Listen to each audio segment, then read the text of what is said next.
like whenever Zoom loads.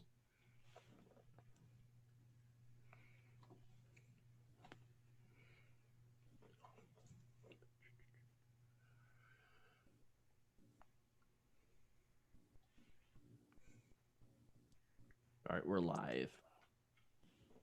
Okay. Uh-oh, I'm in trouble.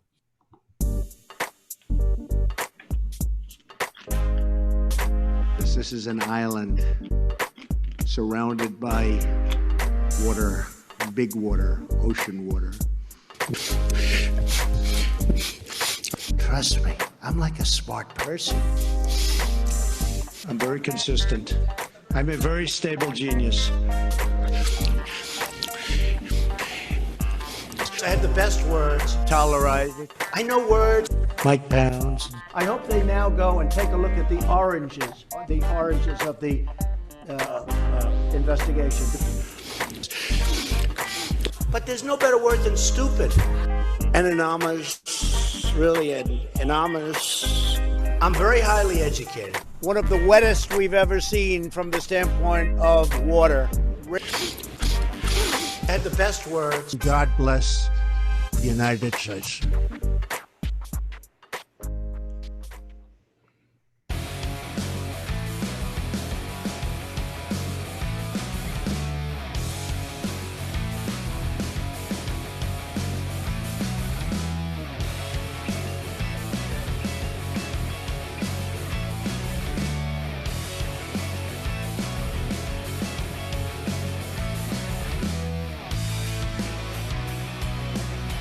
Hey everybody, welcome to the show. Around the nation, in case you didn't notice, we got Cenk Uygur. We have the crossover event of the century. Cenk Uygur, Jeff Waldorf, Waldorf Nation meets TYT Nation. It's going to be a great show. Thank you, Cenk, for joining us. I do appreciate it. Yeah, of course, Jeff. And I like the way you put it because just yesterday we were talking about the TYT cinematic universe. So would you be? Would you say you're the Hulk, or? I mean, yeah. what? I like that. So almost everyone says I'm the Hulk. And first of all, I'll take it because the Hulk's a great combination of strong and smart. Yes. People forget how smart the Hulk is. He's actually the second smartest character. It's true. Right. And let's be honest, I like to smash. I like to smash things.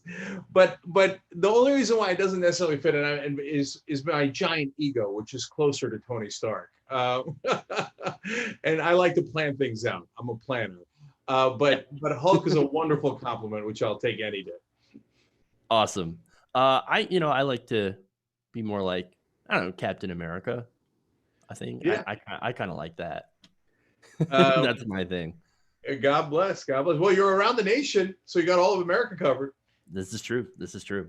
All right. So, Cenk, I know your time's limited, so I kind of want to dive into some stories here. And I apologize for people on YouTube. I have not figured out how to get the chat going. So I know you're probably just like, hey, why is the chat disabled? It's not because of any ridiculous reason. No, the establishment is not crushing the chat or anything like that. It's just I haven't figured out this technology. In fact, Cenk, you and I spent like a half hour trying to figure out why the sound don't work. I know, and it turned out it was, of course, my fault. Except the guy who was just talking about how he likes to plan things. And we did the planning pretty good, though, I think. Yeah. All right, so I guess let's start out with some disastrous news, and then we'll get to something else. So Bob Woodward is a pretty, he's a good journalist, right? Prolific journalist. And he apparently sat on some tapes for a while of President Donald Trump downplaying the coronavirus. And I want to play you one of these recordings and then you kind of like get a reaction, kind of break it down. And so what was President Xi saying yesterday? Well, we were talking mostly about the virus And I think he's going to have it in good shape, but it's a very tricky situation. Indeed, it goes through air, Bob. That's always tougher than the touch. The touch, you don't have to touch things, right? But the air, you just breathe the air, and that's how it's passed. And so that's a very tricky one. That's a very delicate one. It's also more deadly than your strenuous flus. People don't realize we lose 25,000, 30,000 people a year here. Who would ever think that, right? I know. It's pretty amazing. And then I say, well, is that the same thing? This is more deadly. This is 5 per. This is 5% versus 1% and less than 1%. So this is deadly stuff. So understand that this happened back in February. That's when he was talking about this, while he was publicly not saying a whole lot about the virus. And so here he is admitting this virus is pretty dangerous. This virus is pretty deadly, and maybe we should take it seriously. And yet at the same time, publicly, he's saying, nah, not going to be a problem. Cenk, what do you think? Yeah. So I think that this is telling on a couple of different fronts. So one is what everybody's talking about, which is Bob Woodward sitting on the tapes until his book's about to come out. He now has a bunch of excuses that would be best described by Joe Biden's favorite word, malarkey. I wanted to verify the truth of the thing. No, dude, you got him on tape saying it. You don't have to verify your own tapes. Did you save it for the book? Of course you saved it for the book. Everybody knows that. Same with John Bolton and not testifying it during the impeachment hearings. So please save us the bullshit of you pretending that it has anything to do but you making money on your book. Okay. So now, but there's two other parts of this that people are not talking enough about. So one is that, holy cow, this is why I predicted it. Turned out I was wrong, and I'll tell you why I was wrong. But this is why I predicted that Trump would leave office before his term was up, because he's so maniacally stupid. Who would sit down with Woodward, let him tape it, and not get an agreement that it won't be aired until after the election? Who's that dumb? And Trump is that dumb. And of course, I was wrong about my prediction, not because of anything about Trump, but because it turns out the Democrats are even more incompetent than even I could have imagined. And I bet them on a 10 out of 10 on incompetence. I mean, any halfway decent party, no, a 10% decent effective party would have driven Trump out of town by now. Yeah, but remember, this is the party that basically nominated the weakest, not just once, but the weakest nominee twice to go after Donald Trump. And look, we're lucky right now. I could get into the polling, but that might take forever. But for now, so far, Biden has a lead. But who knows how long that's going to last?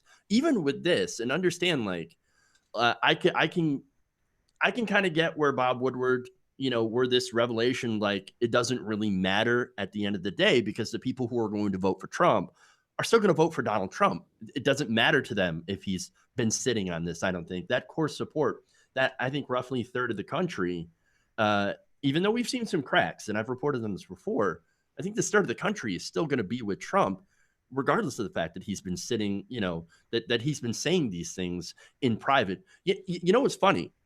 There's Hillary Clinton, 2016, the public versus private face, right? This is the public face of Trump versus the private face of Trump. Yeah, 100%. And so I'm actually surprised that he seems more lucid in private.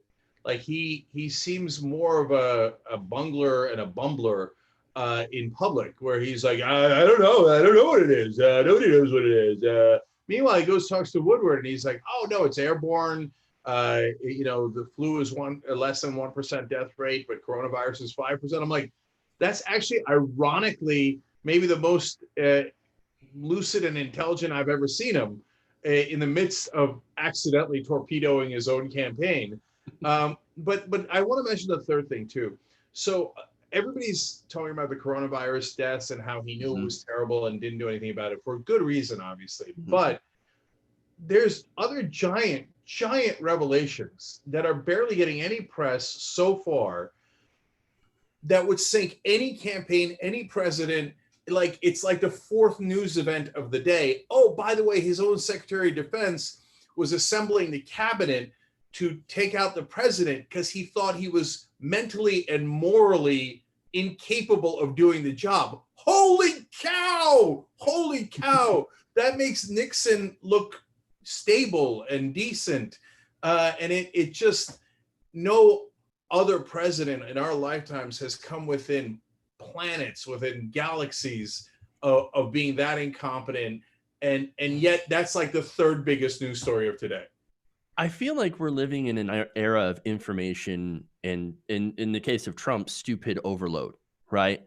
We are constantly bombarded. And I think this goes to Trump's advantage of just bullshit from all angles, every side. We are constantly assaulted.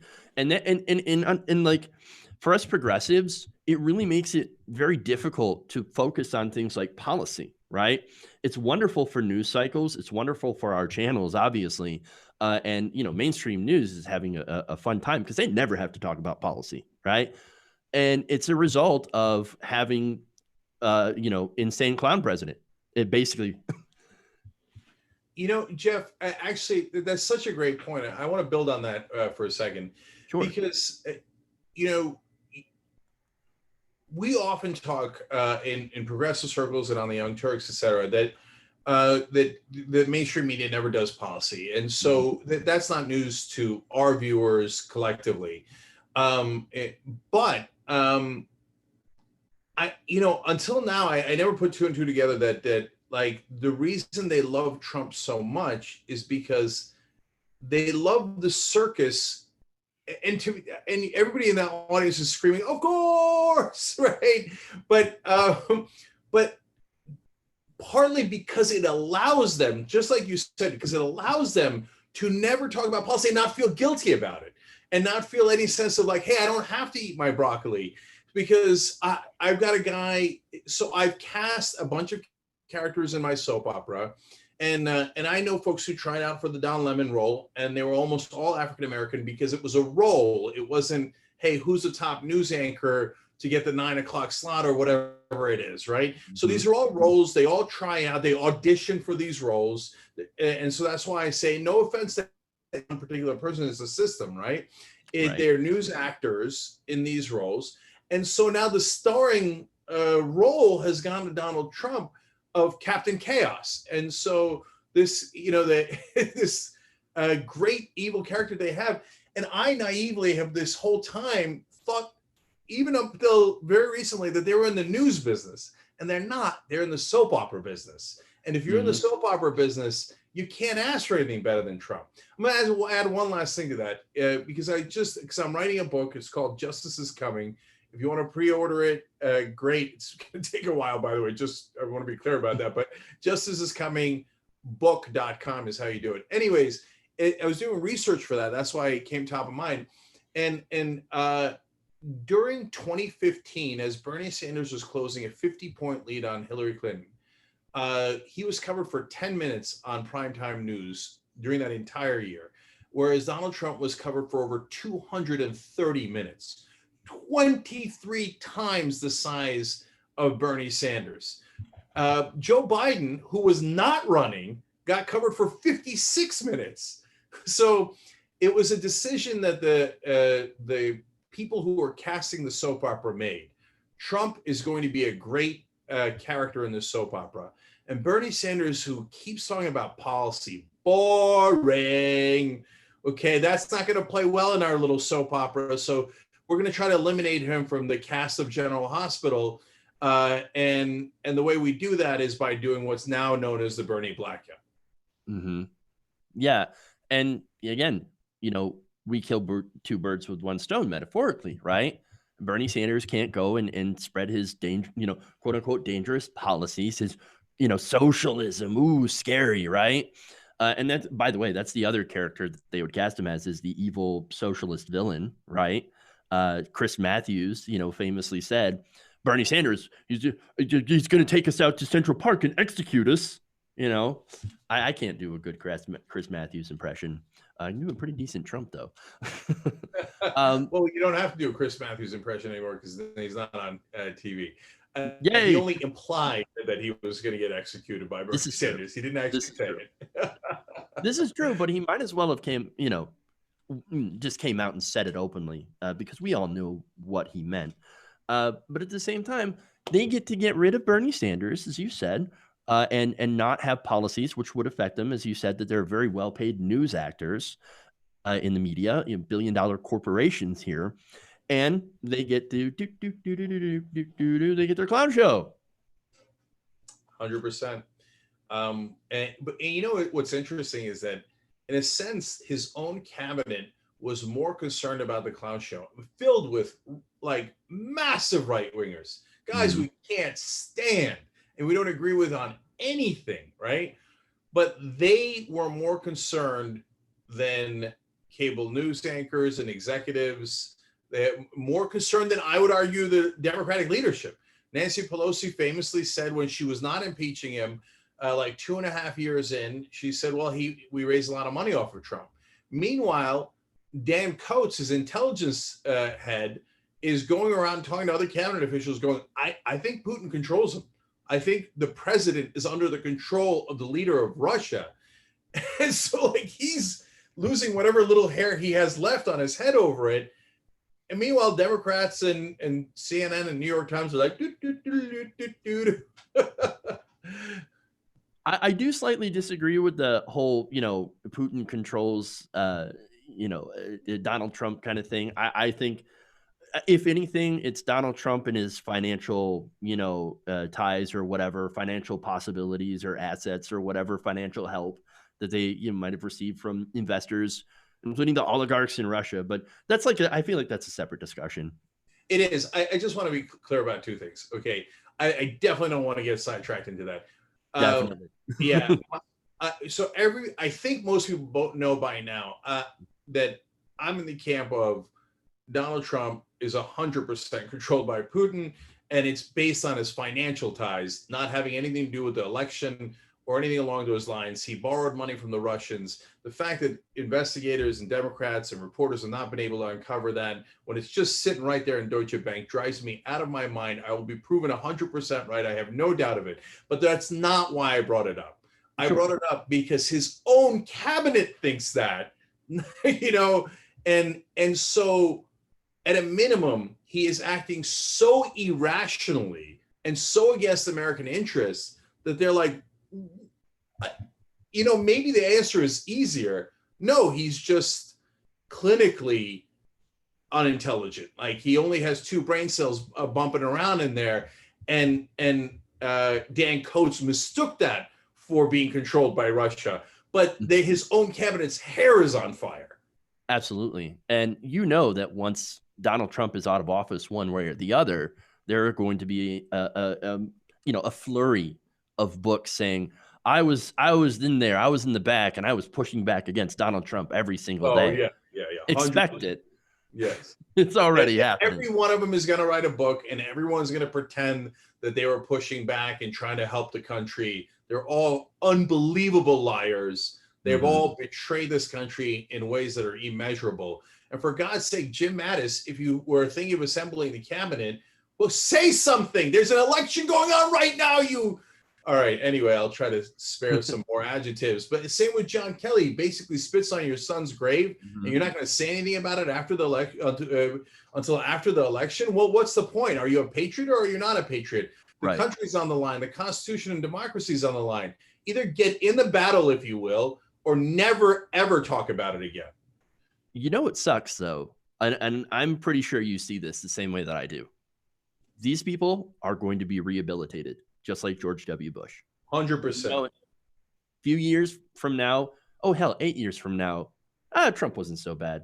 I mean, President Tom Cotton's the worst, but Trump's, Trump was, he was a bit of a clown. He was a bit irregular, but Tom Cotton, boy, real bad. Yeah, no, the only part I'll disagree with there is that they won't think Tom Cotton's bad. The reason the establishment dislikes Donald Trump is because he cares more about personal corruption than systemic corruption. Mhm. They love systemic corruption, and they think that Trump is being ham-handed in both being too greedy and trying to take everything for himself, and not feeding the rest of the corruption well enough for the pigs of the trough, right? Although for the Republican side, he does a brilliant job of that, if you ask me. And also they hate him for revealing the game, right? Like, no, we're supposed to lie better than this. We're supposed to take people's money systematically in a way they don't notice, you schmuck, right? So when Tom Cotton goes back to establishment Republican politics of Bush and Cheney robbing people blind, but doing it in what the establishment thinks is a sophisticated way, no, they'll love it. Hey, as long as they get rich, that's all they care about, and to keep their power. Exactly right. And just to add one more thing onto that, you know, the Democrats, I don't have any faith that they're going to be able to push back on that as well, because they also benefit from that systemic corruption. 100%. Guys, look, there's so many examples of it, but Richie Neal's a great example of it. So unfortunately, he just won his primary in Massachusetts, but he's the head of the Ways and Means Committee. He takes more corporate PAC money than anyone in Congress, including any Republican. So they said, hey, the head of the Ways and Means Committee is the only person that could ask for Trump's taxes. And for a long time, he refused to ask for his taxes. And then for the New York State taxes, he had a 2 to 3 week window where he could have absolutely, positively, single-handedly gotten them. And he chose not to. And it turns out it's because Richie Neal had not released his own taxes, because he's massively corrupt. And by the way, golly gee, how did he wind up as the head of the Ways and Means Committee? Pelosi put him in there not despite his corruption, but because of his corruption. And the minute you say this about Pelosi or any of the sacred cows of Washington, the mainstream media will attack you in a righteous fury. And I've had it done to me 1,000 times by people like Paul Krugman. How dare you, dear sir? Are you besmirching the beloved reputation of our Queen Nancy Pelosi? You ruffian. You're so vile the way that you've clearly stated things that are 100% verifiably true. Right. All right. With that, I do want to go to, since we're running low on time, let's go to what you're doing to fight against that. This is probably one of the best ways where, you know, we're actually going to fight back. So I'm here with Cenk Uygur, and one thing that he's talked about a lot on his show is how Democrats don't generally fight back, and even in ads are fairly weak. And so now Cenk Uygur's here with a way to try to fight back against that, and it's in the form of another PAC called Rebellion PAC. So Cenk, you started Rebellion PAC, and you released some ads. Actually, some of those ads went to fight against Richard Neal, but also were very effective in the campaign against Joe Kennedy III in favor of course, Ed Markey in Massachusetts. So I want to show people that video, and then we'll kind of break down and talk a little bit about Rebellion PAC. I served with his father, and I served with his second cousin, Patrick. Second cousin Patrick? This is not a persuasive reason to vote for someone, Miss Pelosi. Jeb Bush's dad and brother were presidents. That wasn't a reason to vote for him. Please clap. Meghan McCain's dad ran for president. Doesn't mean she should. The point is, being related to someone is not a job qualification. You gotta earn it. Bloody peasant! Oh, what a giveaway. Did you hear that? In Boston, we don't bow down to kings. We throw their crap in the harbor. But enough about Patrick's second cousin. Let's talk about Ed Markey. I'm Ed Markey. Didn't have a family name to lean on. His dad was a milkman and union leader. Ed drove an ice cream truck to pay for college. He spent 37 years in the House and the last 7 in the Senate. On unions, healthcare, climate change, jobs, racial justice, everything working class people care about, he's with us. I'm voting for Ed Markey. He's not royalty. He's one of us. Vote Ed. Rebellion PAC is responsible for the content of this advertising. All right, so that's a tough ad. I enjoyed that. I don't live in Massachusetts, so I didn't get to see it when it was airing. But I mean, Ed Markey did win, and maybe Rebellion PAC had something to do with it. What do you think? Yeah, so I love that ad, and I hope we helped a little bit. And we maxed out to Ed Markey. We ran that ad on not just on digital, but on television, NBC, CBS, etc. And so we were kidding around yesterday on the show with Nina Turner, saying that maybe the new tagline for Rebellion PAC will be "We Punch Back." And so when Pelosi came out and said, "Oh, I can't believe Ed Markey has besmirched the Kennedy dynasty, and that's why I'm going to support Joe Kennedy." First of all, she was totally full of crap. The real reason she supported Joe Kennedy was threefold. One, he raised $5 million for Democrats in the last cycle. All they care about is the money. That's 90% of it. And another 5% was, oh, Ed Markey, you're going to try to help AOC.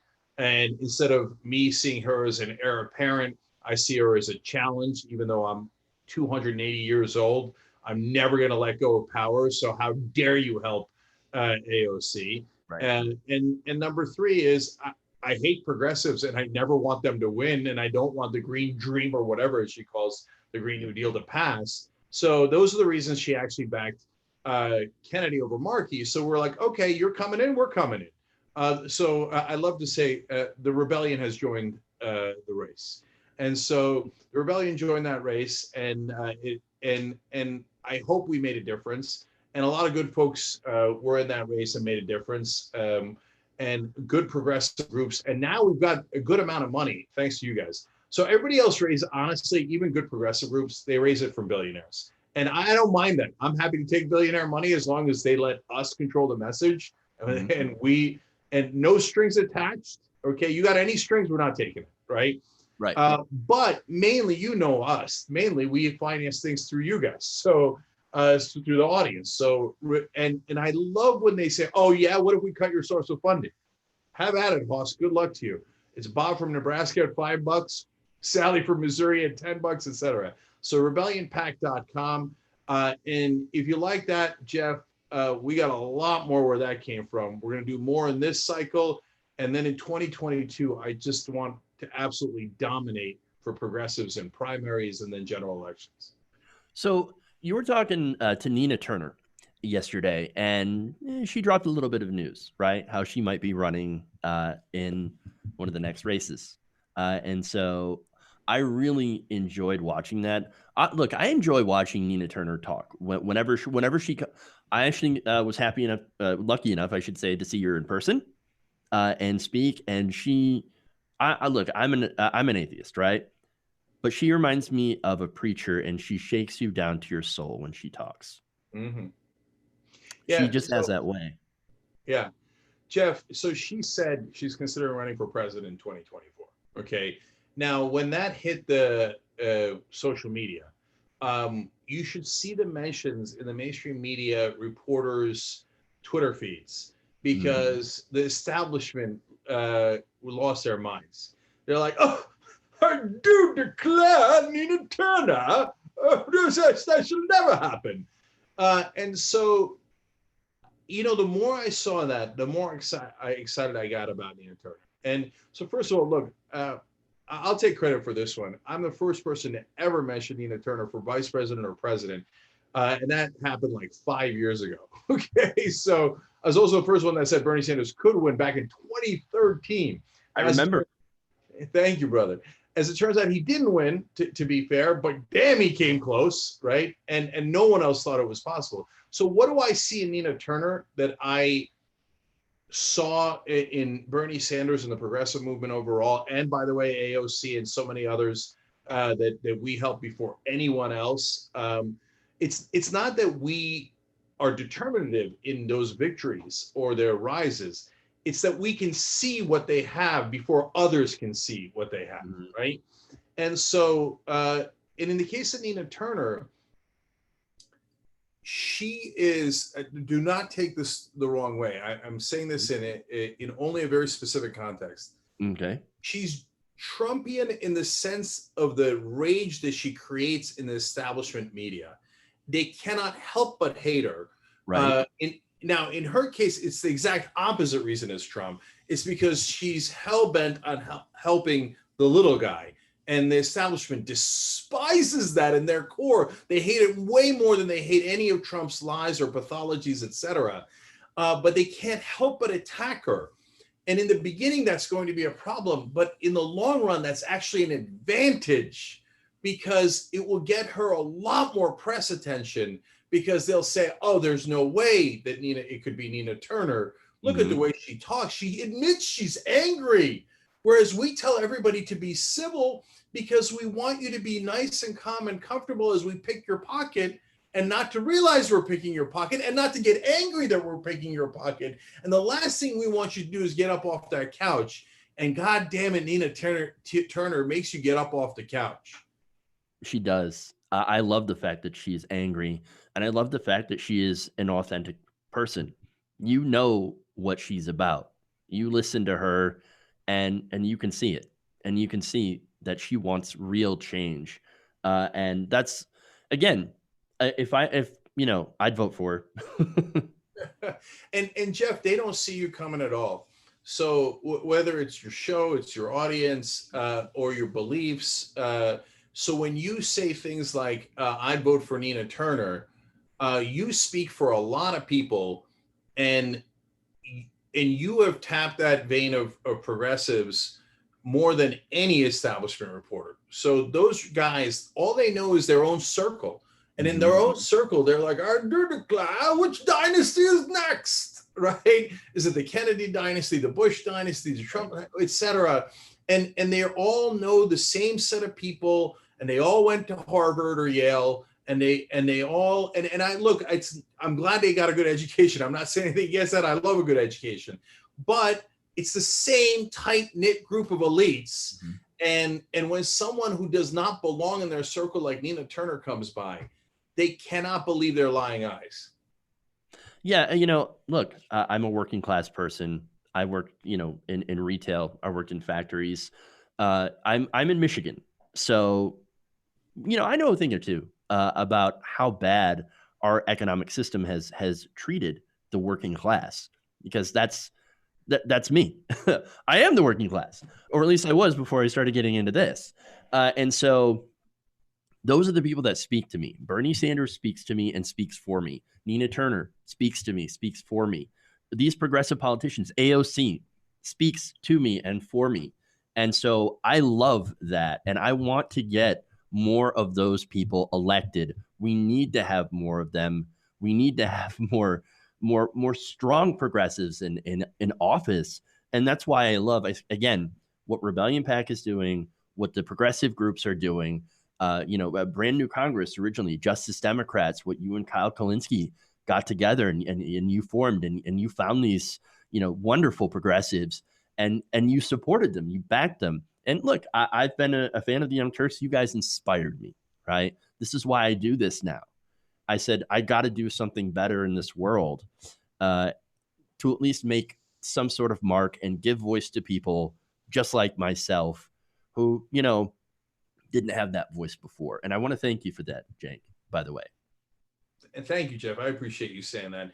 And look, Jeff, you're a good example of something I didn't understand when I was a kid, but now I realize is everything. So there's that old adage, 90% is just showing up, right? And I always thought that can't be true. It's too low a bar, right? And it turns out, no, not a lot of people show up. And so when we tried doing TYT Nation the first time around and asking people to submit videos, et cetera, and admittedly, it's hard. You were one of the few people who not only showed up, but stayed. And it's that persistence, and it's that drive, and it's that willpower that makes the difference. And you built something. And I'm incredibly proud of you. And if we could have 100 or 1,000 Jeff Waldorfs, there's no way in the world they could beat us. Thank you. I really appreciate that. Do you have time for any more? All right, let's do one more topic. All right, because I got to go, but I'm having too much fun. That's something that I'm really glad to hear, actually. So why don't we get to just a quick story. Donald Trump Jr., right? And Kyle Rittenhouse. So Donald Trump Jr. defended Kyle Rittenhouse during an interview. So Kyle Rittenhouse, of course, is the person who is alleged to have killed 2 people in Kenosha, Wisconsin, supposedly defending stores with his AR-15, stores that he didn't own, property that was not his, with a gun that was illegal and brought over state lines. Again, he's only 17 years old, so he's not even the age of where you can actually bring a gun. But nonetheless, Donald Trump Jr. is going to defend him. And here's what he said, quote, "We're waiting on due process. We're not jumping to a conclusion." Trump said during an interview on the TV show Extra, "If I put myself in Kyle Rittenhouse's shoes, maybe I shouldn't have been there. He's a young kid. I don't want young kids running around in the streets with AR-15s. Finally, he says something I agree with. Maybe I wouldn't have put myself in that situation. Who knows? We all do stupid things at 17. Now, Cenk, you were 17 once. You ever shoot people when you were 17? Yeah, I don't remember shooting 3 people and killing 2 of them. I did, trust me, I did plenty of stupid things, but murder was not among them. No, okay. I just wanted to check. Okay. But again, here's Donald Trump Jr. Defending someone who is, as you put it, murdered 2 people and, maimed another person. And I mean, this is somebody who is very influential on social media, and he's the president of the United States' son. And again, we have a situation where he's being defended by very, very powerful people. I can't fathom this. Yeah, Jeff, it's actually worse than that. So the way that fascists take over is they send in vigilantes. Because then in the beginning, when people still care about the rule of law and traditions and customs and things written down on paper like the Constitution, they need to have relatively clean hands. And I actually learned this from Chelsea Manning. She taught me what the phrase stochastic terrorism means. Mm-hmm. And what it is you encourage random people to do violence, and then you say, well, I didn't do it. I didn't do anything illegal. I didn't tell Bob to go shoot Sue. I just said, wouldn't it be interesting? Wouldn't it be great if people stood up for themselves and, and believed in their Second Amendment rights and showed those left wingers, where they stand and put them in their place, etc. So they do these things. And then when they do the shootings and they do the deaths and they do the beating up in public, Proud Boys just did it in Oregon. They beat up 2 people right in front of the cops. Cops originally, or 3 people originally arrest them, and then they let them go. And the Proud Boys say, we're on your side, right? And apparently the cops are on their side. And so then you back the vigilantes. What does that do? That sends a message to anyone who would oppose the right-wing government. If you go out there to protest, we'll find someone to hurt you and maybe even kill you. And then we'll let them go and show them that there are no consequences. And so what that does is it brings all the protests down and it allows the fascists to win. It's a formula that they have run throughout time and throughout different countries at different times. And now they're running that same formula in America. That's why this election is the most important election of our lifetimes by an order of magnitude. This is not Romney versus Obama, where they have pretty much the same plans. Dole versus Clinton, where I couldn't, if I did a blind taste test of their policies, I don't know that any reporter now could tell the difference between Dole and Clinton. But put aside Biden, who's basically neutral, right? Vanilla. Trump will end democracy. If you don't realize that, you're not paying attention. I mean, there's a lot of people who say that, and this gets into, of course, there's a small group of people that have decided that they are not going to vote in this election. That they believe that Biden's going to bring the same kind of fascism as Donald Trump. I don't agree with that position. I think that it's not a good position to have because you're missing a lot of things. Joe Biden does not go out there and say, you should use your Second Amendment solutions. He's out there saying basically law and order. I don't like the protests. Well, he didn't say I don't like the protests. He said, I don't like the looting. I don't like the rioting, which, by the way, 93%, and this is a stat that needs to be internalized by every single news outlet, mainstream media. They need to talk about this. 93% of the protests have been peaceful. And in the 7%, and I can't quantify the different numbers on how much each of these make up, but there are agitators. There are people from the police that go in. You remember Umbrella Man talking about that go in, or just the police that push back and create that violence. And so this is something, you're right, this is fascism. This is an important election, and it's very difficult for me to try to reason with people who don't understand the gravity of the situation, who think, it's just all the same. So the problem is the binary system that the media has created.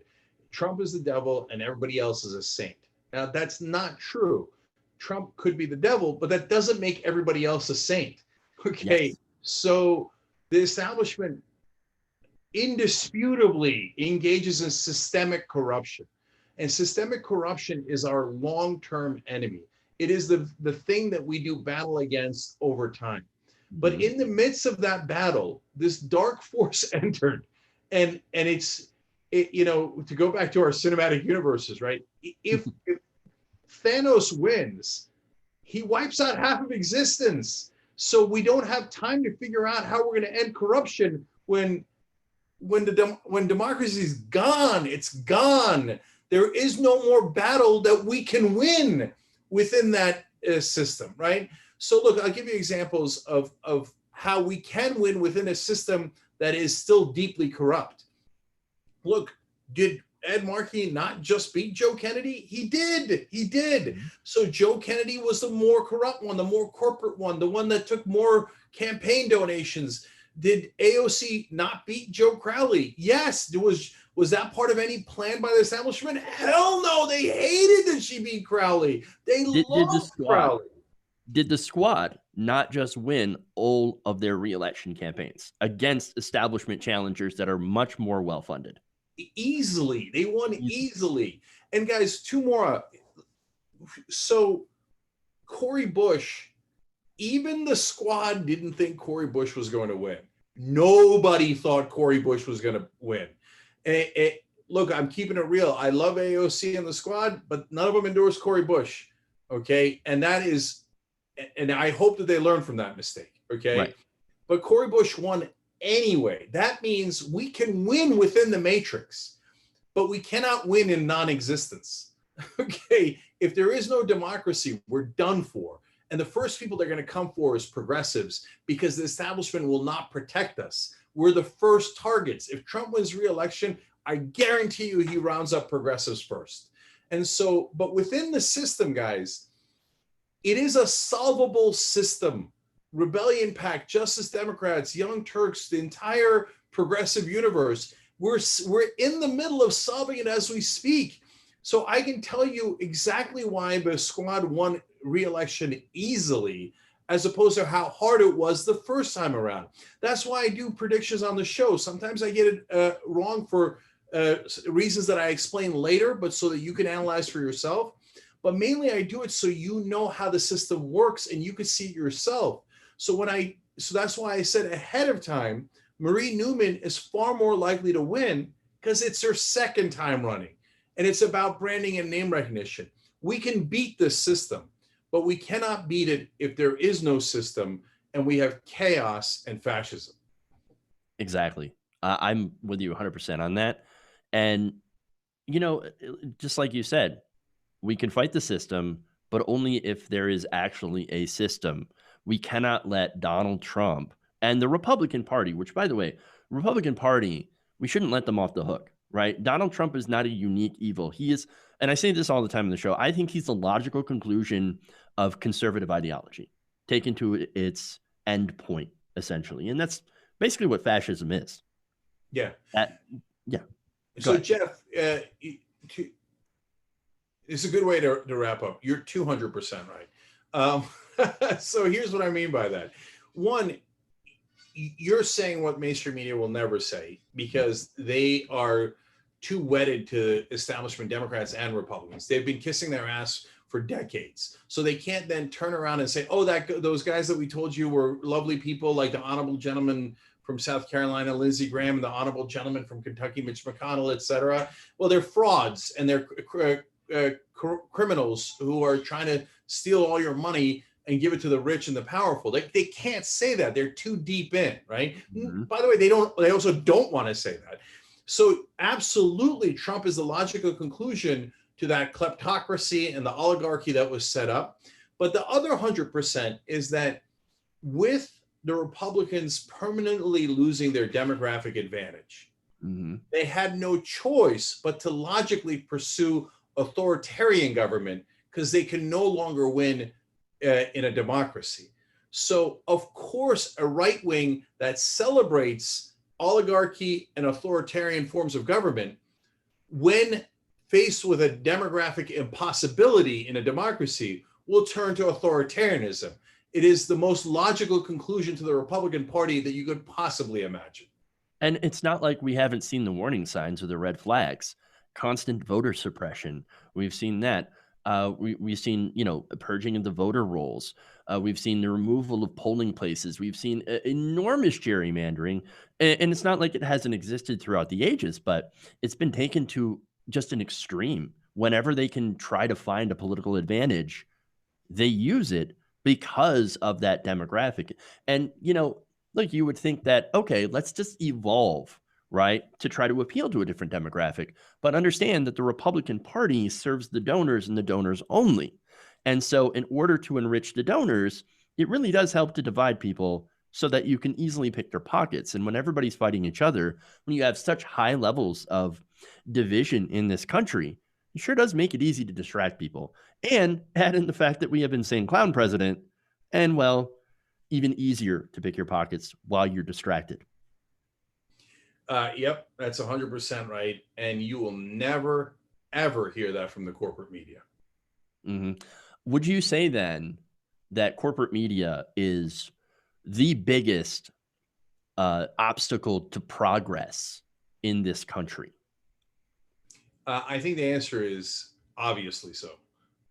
And so, look, I'm conflicted because people take things so personally, and I get it, right? We're telling them that they're part of a corrupt system, and it's hard not to take that personally. But I really believe that they're not bad guys. That if you went out for a beer with Anderson Cooper, Cuomo, Lemon, certainly Rachel Maddow, Chris Hayes, etc., you would find them to be perfectly pleasant, good people, right? They don't kick dogs. They don't, hate babies like Donald Trump does. Right? They're not comic book villains. They're generally good people, but nonetheless, they are part of a corrupt system, and so and they are the biggest bulwark of that system because, Jeff, elections are decided by, in reality, identity. What people view as their identity. The reason why we cannot break Trump's 45%, like, it's unbelievable that after these thousands of scandals where he has said the most, like, third rail, he's onto the 12th rail, the 13th rail, right? I mean, he's done everything imaginable, but we cannot break that through to that 45% of the country because it's part of their identity. To be a Republican, to be a conservative, to hate liberals, etc., to hate science, to hate facts has become part of their identity. Now, how do you set an identity? You set it through the culture. And who sets the culture? The media sets the culture. So that's why my uncle, who's a Muslim immigrant, now is voting for Donald Trump because he got brainwashed by Fox News and they changed his identity from Muslim immigrant to someone who fights against Muslim immigrants. That's insane. The strength of media is unbelievable. But I need people to understand this because this is so important. It's not just Fox News, guys. CNN and New York Times changes people's culture and identity just as much as Fox News does. And I have perfectly smart friends and family, etc., that repeat talking points from those outlets that are not remotely true, even though they're really well educated and really smart people. It isn't about intelligence. It's just that humans are impressionable. And when they see things from sources that they trust, telling them that things are a certain way, they will believe the exact opposite of what is true.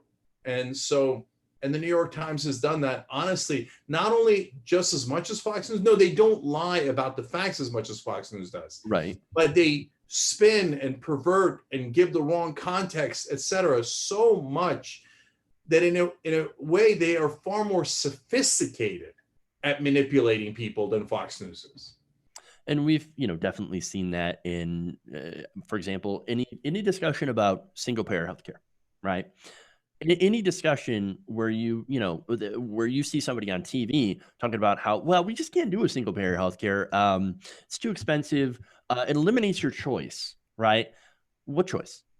I mean, do we have a choice? I mean, does the average worker, does someone like, me on the factory floor, for example, did I have a choice in my health insurance? What company my corporation that I work for chose? No, not really. Maybe you have a choice of one or two different plans and how much you want to pay in, but that's it. That's really it. And so, you hear these ridiculous talking points from corporate media about things that would actually be incredibly beneficial for regular working people in society and also for corporations. I mean, a single payer system would save a company a lot of money. You're a small businessman. You might have run the numbers, right? Yeah. Oh, hell yeah. And so, look, if the funny thing is, if all we cared about was our own self-interest, we'd still be for Medicare for all. Exactly.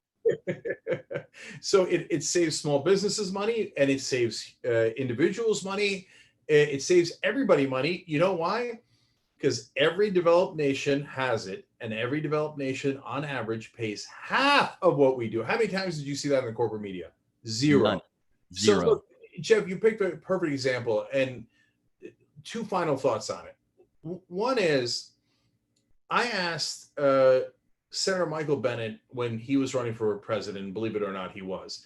I said, he's dead set against Medicare for all. I said, Senator Bennet, it was in a media scrum in Iowa. You keep saying that people are going to lose their private insurance, but wouldn't Medicare for all give them better insurance that was more comprehensive? And he admitted it, unmitigated. He said, yes, it would be the Cadillac package. It would be insurance that is awesome.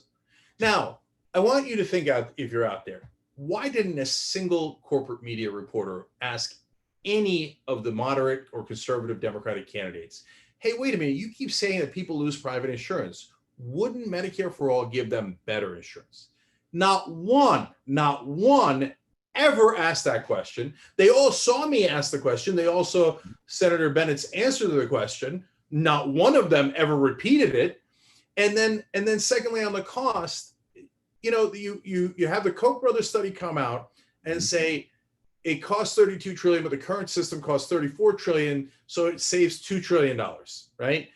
Even the Koch brothers, when they tried, by the way, they did mangle it, because in reality, it doesn't save $2 trillion. It saves $17 trillion, right? It saves you half the cost, right? But even their own study, as mangled as it was, says, we couldn't twist the numbers enough.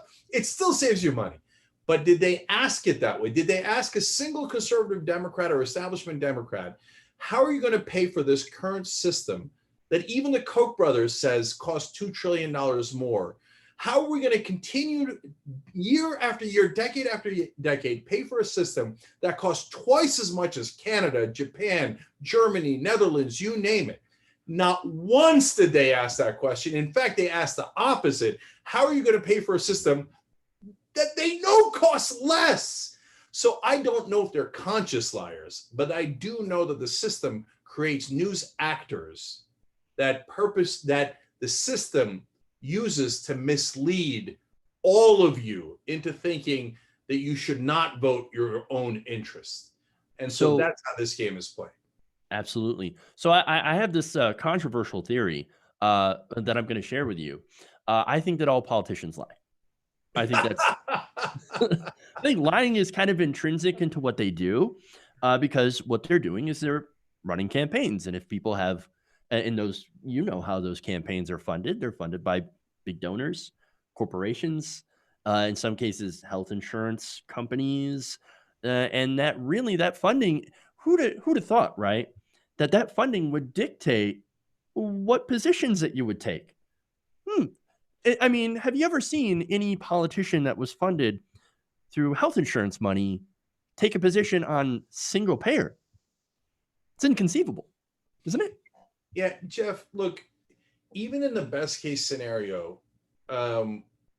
which I'm going to argue was my campaign. Now, that sounds hilarious because I did not do well. And so let me clarify what I mean by best case scenario. Here was a guy who obviously didn't believe in traditional politics. And my whole career has been built on being over the top honest with the audience. But I'm not going to go into a church running in the 25th district of California and tell people that I don't believe in the sky god. If they ask me, I'm going to be honest and say I'm an agnostic atheist, but I respect all the religions because I believe in the U.S. Constitution and I believe in the separation of church and state, and I believe that you have the free exercise of your religion. Those things are all true. I think that is that, and that was my answer. But I'm not going to go gratuitously insult them by saying none of the things in the Bible are true. Okay, right. So even a guy who's trying desperately to just speak honestly when running a political campaign is going to choose what to emphasize and not. Now, I give you that as an obvious example. Yet reporters tell you that politicians are perfectly honest. And the reporters seem to get personally offended, partly because they know them, when you say that politicians are dishonest.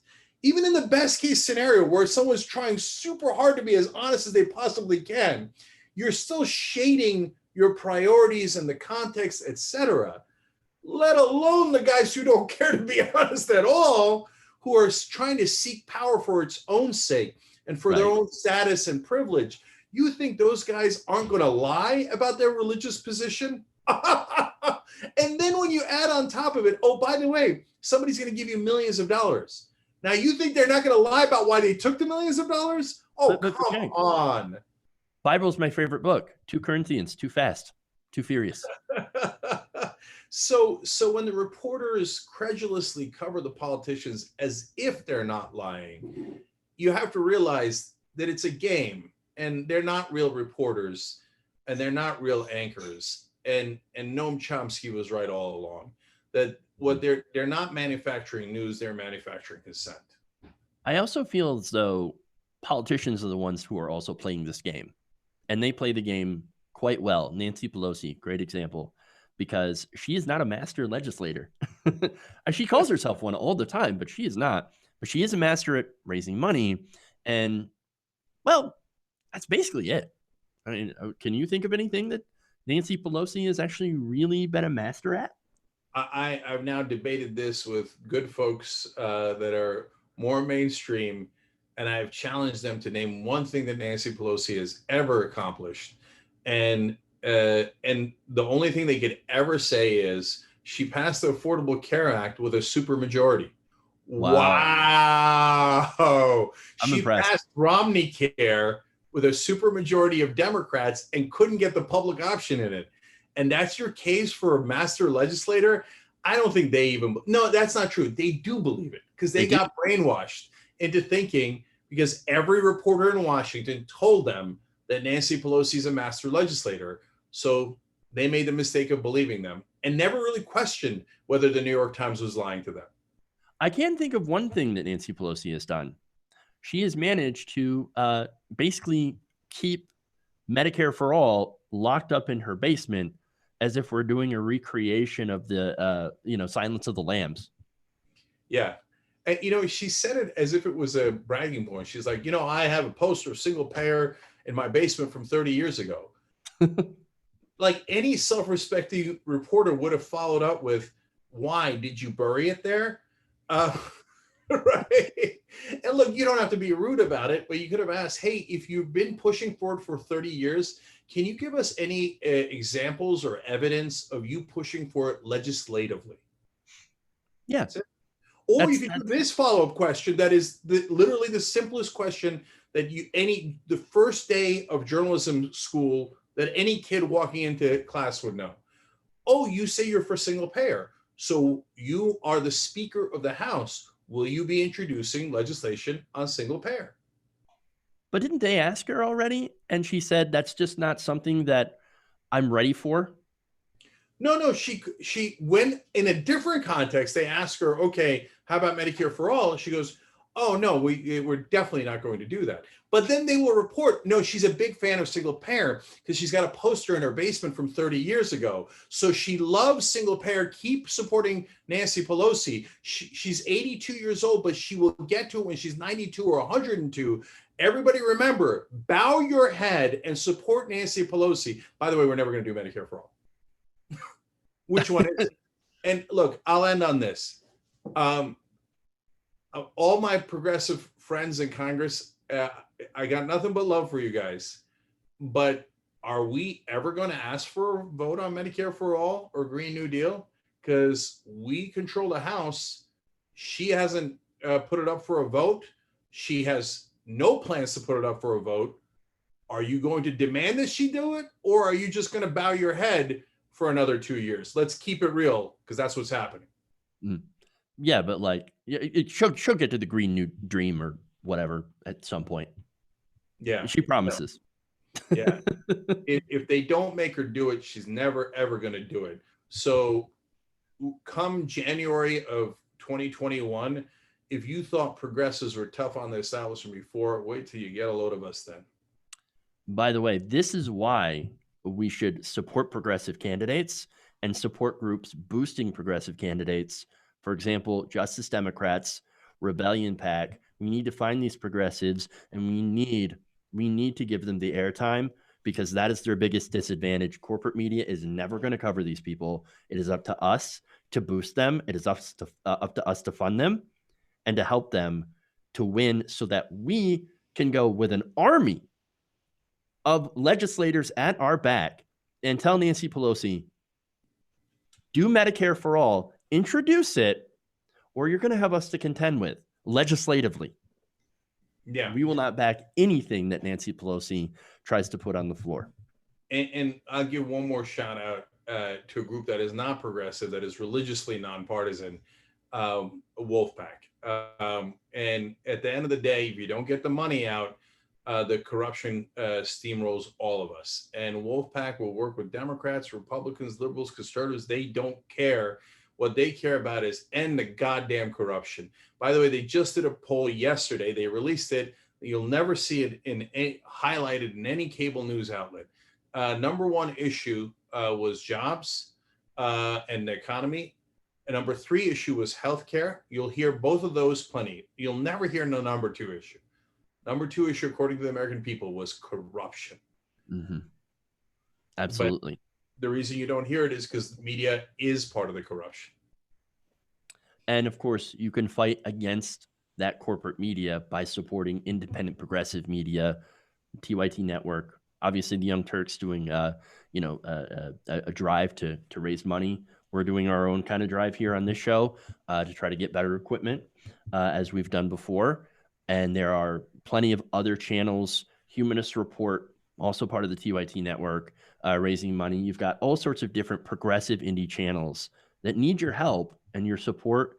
And more importantly, to get out the message, spread the message, share the videos, share our clips, share our live streams, watch our shows, and really support us so we can continue to take on corporate media and really, try to stand up for our own values and be real, because that's who we are. We are real. We're not news actors. We're not grossly overpaid. Oh God, I wish. We're even honest about that. Wouldn't that be great? It'd be great. One day. And so you got to support us any way you can.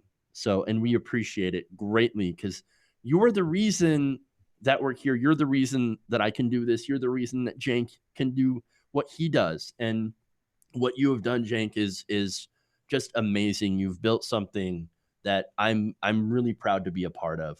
And I want to thank you for creating that platform and, inspiring a lot of people, not just me, but many others to get into this and to start speaking out and really trying to change the conversation and push for our a policy, because policy matters over everything. Jeff, we're going to change the conversation, then we're going to change the world. Damn right. Thank you so much, Cenk. I appreciate you joining me for this show. It's been just an immense honor and pleasure to have you, to talk to you. I would love to be able to talk to you again and do this again and all that stuff. So, thank you again. It's been awesome. Thank you, brother. Appreciate it. All right. And thank you, everybody, for watching. Please, again, like and share this stream, and we'll see you guys later on around the nation.